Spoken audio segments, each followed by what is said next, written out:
It was a crisp Tuesday morning in the quiet suburb of Willow Creek, where the hum of lawnmowers and the scent of fresh coffee defined life at 742 Maple Lane. I'm Henry Whitaker, a 52-year-old cybersecurity consultant who's called this cozy ranch-style home mine for 5 years. My job demands a rock-solid internet connection, so when the doorbell chimed at 7:45 a.m., interrupting a critical video call with a client in London, I wasn't thrilled. Through the window, I spotted a stranger, a woman in her late 50s, decked out in a lavender tracksuit that screamed country club. Little did I know, this was the start of a neighborhood saga that would spiral into chaos. Her name was Margaret Hensley, from 789 Maple Lane, and she didn't waste time with pleasantries. "Are you the owner here?" she demanded, her foot tapping like she was auditioning for an impatience contest. I nodded, bracing myself. "I'm Margaret, and I've been trying to connect to your Wi-Fi Henry's Fortress for weeks. It keeps asking for a password. Give it to me." I blinked, certain I'd misheard. "Excuse me," I said, coffee nearly slipping from my hand. "Your Wi-Fi," she snapped. "I can see it from my house. What's the password?" The sheer audacity hit me like a rogue wave. "Ma'am, that's my network. I pay for it, and it's locked for a reason." Her face flushed from pink to a shade I'd call furious cranberry. "If I can see it, it's public property," she barked. "That's not how Wi-Fi works," I replied, wondering if I'd stumbled into a tech-free dimension. "It's like seeing my car in the garage. You don't get to drive it." Margaret's eyes narrowed. "Don't lecture me, young man. I was using computers when you were in diapers." At 52, I doubted her tech credentials, but I stayed calm. "Look, I can give you the cable company's number." She shrieked. "Why should I pay when your signal's right there? You're selfish." Realizing I was dealing with pure entitlement, I explained that sharing my Wi-Fi was like letting her use my credit card. She ignored me, jabbing at her phone like it owed her money. "We'll see about this," she muttered, storming off, her tracksuit swishing with rage. I thought that was the end. I was wrong. 20 minutes later, sirens blared. 2 police cars were parked in front of my house. Officer Daniels, a rookie who looked like he'd rather be fishing, approached with a notepad. "Mr. Whitaker, we got a 911 call about you stealing someone's internet." I stared. Stealing the internet? Officer Lopez, his partner, stifled a grin. "Yeah, we have to check every call, even the wild ones." Then I saw Margaret marching up, now sporting oversized sunglasses and waving a folder like a battle flag. "Officers, that's the thief," she bellowed. Daniels sighed. "Ma'am, internet theft isn't a thing like that." Margaret thrust a printout from patriotlawtruth.com, claiming, "His signal enters my house, so it's mine under electromagnetic property law." Lopez raised an eyebrow. "Electromagnetic what?" I stepped in. She demanded my Wi-Fi password. I said no. "That's it," Margaret shrieked. "He's tormenting me with his signal. It's psychological warfare." Lopez coughed, clearly fighting laughter. "Ma'am, are you saying he set up his Wi-Fi to mess with you?" "Obviously," she snapped. Daniels shut his notepad. "Ma'am, password-protected Wi-Fi is legal. You can't demand access." Margaret's face turned tomato red. "This is discrimination," she yelled, storming off with a final, "I'll handle this myself." I thought she'd cool off. Nope.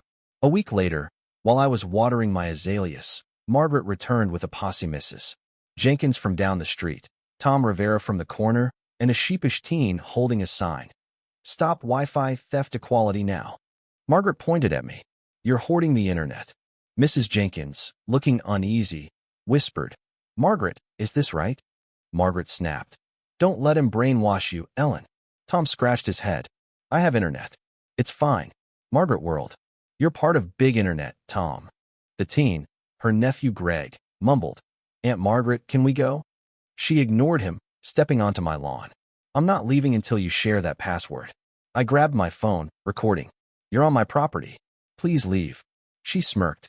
"Make me." Neighbors peeked out as she plopped onto my porch steps, arms spread like a protester. "No justice, no Wi-Fi." Tom bailed, muttering, "This is nuts." Greg looked mortified. After 37 minutes, Margaret stood, yelling, "If you won't share, I'll make you." She paced my lawn, leaving a voicemail for her lawyer about internet discrimination. Then she had my cable box. "These cables steal the internet. If I cut them, it'll flow freely." I called 911.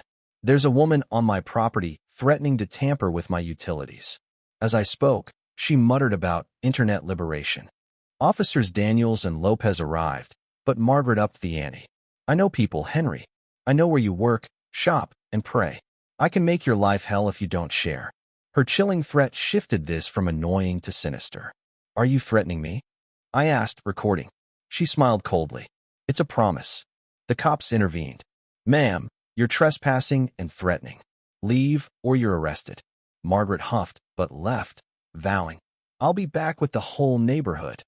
She meant it. A week later, I heard a crowd. Outside, 15 people held signs like Internet for All. Margaret, in a Wi-Fi Freedom Front t-shirt, wielded a megaphone. We demand digital equality. Most looked uncomfortable, like Mrs. Jenkins, who mouthed, I'm sorry. A college kid, Ethan, raised his hand. Isn't this just a guy's house? Margaret glared. He's part of the system. Ethan frowned. But I called Providur's Internet's like $50 a month. Margaret ranted about bandwidth algorithms and cognitive inequality, losing her crowd. Then she pounded on my door. Last chance, Henry, or I call in the big guns. I cracked the door. What big guns? Her smile was pure venom. My nephew Greg knows construction guys. Maybe your lawn needs redecorating. The threat of property damage was my breaking point. I filed a police report and dug into Margaret's past. Google revealed she'd harassed neighbors in Phoenix over a barking dog, Denver, kids playing, and Portland, Christmas lights. She was a serial troublemaker. My lawyer friend, Paul Nguyen, called her a vexatious litigant and urged me to install cameras. I did, and that Tuesday, they caught Margaret sneaking around my cable box with wire cutters. I called 911. She tried to flee, but was nabbed. I was documenting his illegal equipment, she screamed as they cuffed her. With wire cutters? Lopez asked. She went silent. Margaret's arrest hit the neighborhood like wildfire. Mrs. Jenkins brought a pie, apologizing for joining her protest. Tom shared how Margaret tried to bully him into canceling his internet. My neighbor Lisa Park revealed Margaret's months-long harassment, noise complaints about her kids, fence height disputes, and even targeting her husband's plumbing business. Lisa dropped a bombshell. Margaret rented her house, and her lease banned neighbor harassment. We held a community meeting, uncovering 30 incidents of Margaret's chaos, from fragrant roses to 2 patriotic flags. With videos and statements, we contacted her landlord, who served an eviction notice. But Margaret went nuclear. She turned her yard into a Wi-Fi Freedom HQ, complete with a tent, generator, and a 47-page Wi-Fi manifesto claiming I was a CIA agent controlling minds via Wi-Fi. She live-streamed, rallying a digital freedom squad of online believers. By noon, 20 people, including a brainwashed Ethan, picketed my house. Comments on her stream grew vicious, doxing my job and address. At 9 p.m., Margaret announced Operation Digital Dawn, at midnight a plan to liberate my Wi-Fi. Fearing a mob, I checked into a hotel, leaving my cameras rolling. The footage was surreal. At midnight, 30 people circled my house, chanting and waving phones to overwhelm my password. Margaret, draped in Ethernet cables, led a Wi-Fi liberation ritual. When it failed, they tried signal boosters.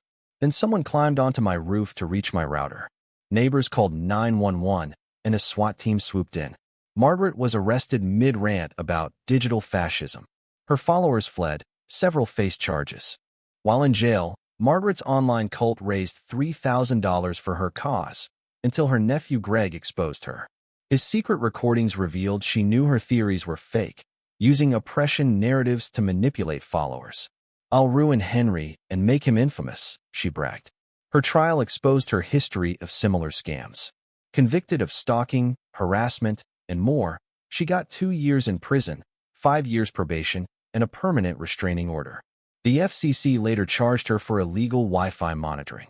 I renamed my network Margaret Free Haven and launched a secure, voluntary Wi-Fi sharing program with neighbors. Willow Creek's never been tighter. Margaret's chaos taught us that unity and evidence can defeat even the most unhinged entitlement. Living well, surrounded by good neighbors, is the ultimate victory. What do you think? Have you faced harassment or injustice like this? Share your thoughts below, especially on how we handle conflict and fairness in our communities. Take a stand and let's discuss.